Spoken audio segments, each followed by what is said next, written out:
All right, good evening. I am Saad Al-Aziz, the owner and head instructor of Semper Fortis Jiu-Jitsu here in San Antonio, Texas. And as promised, I'm going to do a breakdown of all my matches at the Master Worlds Championship this year in Las Vegas, Nevada. So this is my first match against a really tough opponent named Damian Tannenbaum from Carlson Gracie's team. It was a really good battle. And I'll try to break down, what I was thinking during the match and some of the strategies that we both were employing. And, and I'll point out what I did well and what I did not do so well. So without further ado, let me hit start. We will get it rolling. So yes, the referee would tell us, hey, combat. And then, we shake hands, bump fists, and, we get it going.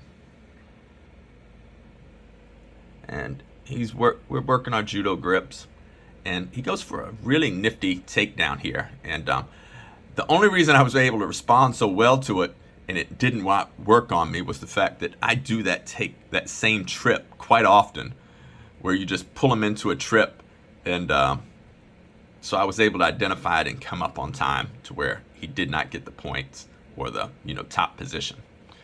And now we're just working different judo takedowns.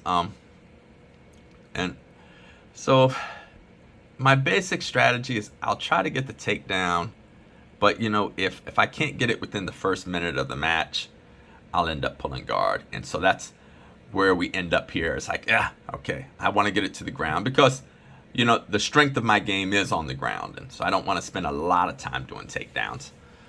So usually I'll give it a good minute and then go. And so he's in top half right now, and I'm not in real danger, but I'm concerned because his right arm is around my head and he could go for like a 5-finger chin strap choke or something. And so, I'm conscious of the fact that this could be a problem. And what I want to do here is switch from one side to the other because I prefer to try to take his back there. And so now I have the underhook and I'm in a position to take his back. I've probably shown this back take several times in class. I got my chest against his shoulder, and he needs to get his right arm back out in order to prevent me from taking his back. But he's doing really well as far as like he's grabbing my right arm, preventing me from coming up. And so it was just outstanding on his part. I couldn't get my right arm back in order to take his back, and if he can get his right arm out, that would nullify my back take, and he did. So now he's on top, and what I'm going to do here is you're going to see me grab his right foot, which is the essence of me getting this sweep. My arm is in the wrong position, and I've showed this sweep a lot of times, but I was like, I'm going for this, and when he made the decision to go for an arm press here, that enabled it to be an easy sweep for me. So had he not gone for the arm press, I would have been hard pressed to get that sweep. But when he did, it made the sweep really easy. And so he actually got an advantage here for trying the arm press, but it was unsuccessful, and I got the 2 points for the sweep. And now you can see I'm applying the Ezekiel choke on him, and because his arms aren't by his neck. But I made the mistake of not grabbing, like I tell you in class, your gi should be halfway between your elbow and your wrist, but I grabbed the gi too close to my wrist, so I couldn't get my hand all the way across his throat to choke him here. But I didn't want to re-grip because I didn't want to lose the position, and I didn't want to get swept. So I just held it. I could hear him, gurgling a little bit. I knew it was making him uncomfortable, and that he would eventually have to address that choke, or he would end up tapping. So he starts to address it here. You can see he's pressing on my head, and that's caused me a little difficulty.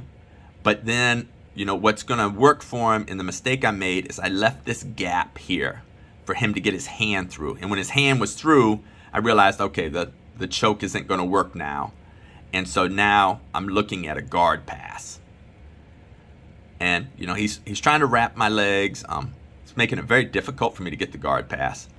But what I'll end up doing is turning my back as It's one of my favorite guard passes there. Yeah, some people call it an inverted top half. It's a good position for me, and boom, I get my legs out, and now I'm in side control, and that was 3 points for the guard pass. So I got 2 points for the sweep, and then 3 points for the guard pass, and that puts me up 5-0. And now I'm just keeping good pressure on him, and I'm hoping to walk his arm out to get an arm press myself, because his left arm, I have it isolated, and I just want to walk it out. And you know, he's a very strong man, so it's not easy to pry that arm away, but that's my strategy at this point. And we run out of time. So we run out of time. I win the match 5-0, and super tough match. I was really honored to compete with Damien.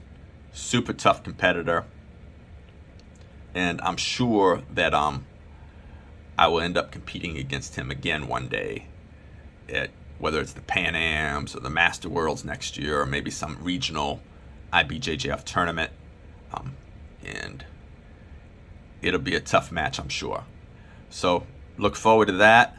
But for today, it was my